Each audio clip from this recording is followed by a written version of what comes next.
En bordure d'un chemin, au pied d'un chêne, voilà ce que découvre une habitante de Terrats, des carcasses d'animaux fraîchement chassés qui jonchent le sol. Moi, je suis rentrée, mes filles pleuraient, sur tout le long de la route, elles pleuraient. On a une chevreuil qu'on voit bien, accompagnée de ses deux petits, deux sangliers, mais frais de ce matin.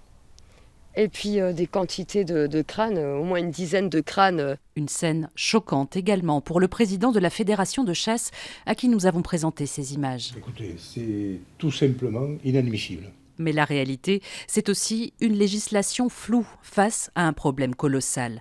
La gestion d'en moyenne 15 000 carcasses de sangliers ou chevreuils chaque année dans le département. On peut effectivement enfouir, comme le Code de l'environnement le permet, donc une petite carcasse dans la nature, etc. Ça, c'est toléré, mais aujourd'hui, on arrive à un tel tonnage qu'il faut qu'effectivement, on prenne donc le sujet à bras-le-corps.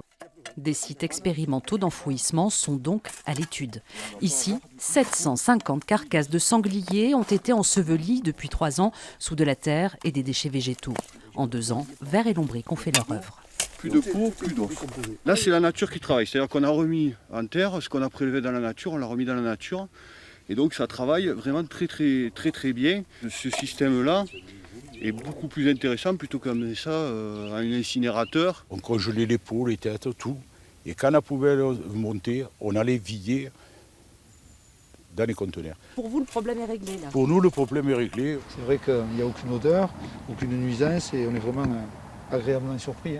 Dans les Pyrénées-Orientales, 6 fosses expérimentales sont sous le contrôle des services de l'État, tant au niveau de la géologie que de l'environnement. Si le modèle est validé, il pourrait être imposé par la loi partout en France début 2021. Pilote en la matière, la Fédération de chasse des Pyrénées-Orientales compte bien rappeler à l'ordre les chasseurs qui laisseraient encore des charniers à ciel ouvert.